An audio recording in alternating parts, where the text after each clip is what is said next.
Hello guys, welcome back to my YouTube channel. और आज की वीडियो में हम बात करने वाले इनविटेशन लेटर के बारे में, यानी कि जो लोग इंडिया से, नेपाल से या जिस भी कंट्री से अपनी फैमिली को मिलने के लिए या फिर बिजनेस मीटिंग के लिए जापान जा रहे हैं, उनको ये इनविटेशन लेटर उधर से आता है ना, तो ये उसको फिल करना पड़ता है। तो इसको कैसे फिल करते हैं आज मैं आपको इसके बारे में बताऊँगा।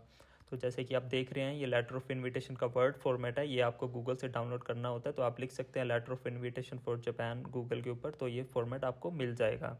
तो ये लेटर ऑफ इनविटेशन है, इसको कैसे फिल करना होता है सबसे पहले मैं आपको सैम्पल दिखाता हूँ कि आपको कैसे फिल करना है ना। ये सैम्पल पेपर से आपको इजी हो जाएगा। जैसे सबसे पहले अपने को ऊपर डेट डालना होता है। जो पेपर है, जो कैंडिडेट या जो पर्सन जापान में रह रहा है वो इसको फिल करता है, ठीक है। तो उसके सबसे पहले यहाँ पे ईयर, मंथ और डे आ जाएगा, ठीक है।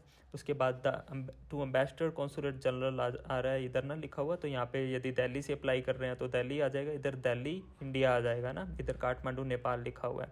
उसके बाद इनवाइटिंग पर्सन यहाँ पे लिखा हुआ है प्रीति श्रेष्ठा, तो आपके आपको जो इनवाइट कर रहा है तो उसका नेम आ जाएगा। उसके बाद ये जो रेड कलर में आप देख रहे हैं, ये जैपनीज में स्टैम्प है, यानी कि जो कैंडिडेट आपको अप्लाई कर रहा है, मेंबर आपको अप्लाई कर रहा है, तो ये उसकी स्टैम्प होती है जापान के अंदर। और जो आपके सिग्नेचर्स हैं पासपोर्ट के ऊपर, सेम वैसे सिग्नेचर इधर आप उनको इधर करना पड़ेगा ना, इसको प्रिंट करके। उसके बाद उनका जापान में जो एड्रेस है 83800127, या उनका जो भी एड्रेस है वो टोक्यो में रह रहे हैं, तो इधर उनका टोक्यो का एड्रेस आ जाएगा। और इधर लिखा हुआ टेलीफोन नंबर इधर जो प्रॉपर आपका जापान का टेलीफोन नंबर यानी फ़ोन नंबर होता है, जो भी है 080 090, ये मैंने थोड़ा हटा दिया था प्राइवेसी रीज़न के लिए। तो यहाँ पे आपको कॉन्टैक्ट डिटेल्स आ जाएंगी, ठीक है। उसके बाद आ रहा है इधर fill in the following contact information when the company और organization is extending the invitation, यानी कोई कंपनी बुला रही है तो वो कंपनी इसमें अपना नेम लिखेगी कि कंपनी का नाम ये है, कंपनी का टेलीफोन नंबर, ठीक है, ये सब आ जाएगा। उसके बाद वीज़ा एप्लीकेंट वो होगा जो जाना चाह रहा है, यानी कि जो इंडिया से या नेपाल से जा रहा है ना।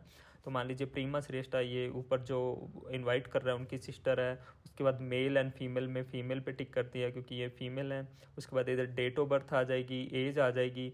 उसके बाद इधर पूछा नेशनैलिटी, जो आपकी नेशनैलिटी है, आप इंडियन है तो आपको इधर इंडियन टाइप करना पड़ेगा। उसके बाद ऑक्यूपेशन, यानी आप क्या करते हैं, आप इंडिया में रह रहे हैं तो आप जॉब कर रहे हैं तो आपको यहाँ पे जॉब लिखना पड़ेगा। यदि आप कुछ भी नहीं करते हैं तो आपको इधर आप लिख सकते हैं कि हाउस वाइफ हैं तो आप हाउस वाइफ लिख सकते हैं।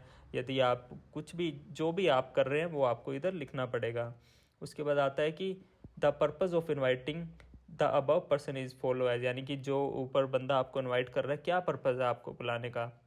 तो पर्पज़ ऑफ इनविटेशन में आप लिख सकते हैं I am inviting my sister, यानी कि जो आपको इनवाइट कर रहा है वो लिखेगा कि मैं अपनी बहन से नहीं मिला हूँ इतने टाइम से और मैं इतने टाइम से यहाँ रह रहा हूँ, तो हम साथ में इधर घूमना चाहते हैं। उसके बाद बैकग्राउंड टू इनविटेशन, उसके इसमें लिखा हुआ कि आई हैव बीन इन अगोरी फ्रॉम, मैं यानी कि अपने इधर जापान में 2 साल से रह रही हूँ और मैंने अपनी सिस्टर को इतने टाइम से नहीं मिली हूँ, तो ये लिख सकते हैं इधर, ठीक है। और यदि आप यदि कंपनी से मिलने के लिए जा रहे हो तो आपको इधर लिखना पड़ेगा कि ये रीजन से हमारे कंपनी से कॉन्ट्रैक्ट हुए हैं, तो हम कंपनी से मिलने के लिए जा रहे हैं। उसके बाद रिलेशनशिप विद द एप्लीकेंट, तो इधर लिखा हुआ है ना the applicant is my sister, मान लीजिए वो आपकी सिस्टर है या ब्रदर है, तो इसमें लिखना पड़ेगा the applicant is my brother, sister, mother, father, जो भी आपका उनके साथ रिलेशन है वो आपको लिखना पड़ेगा।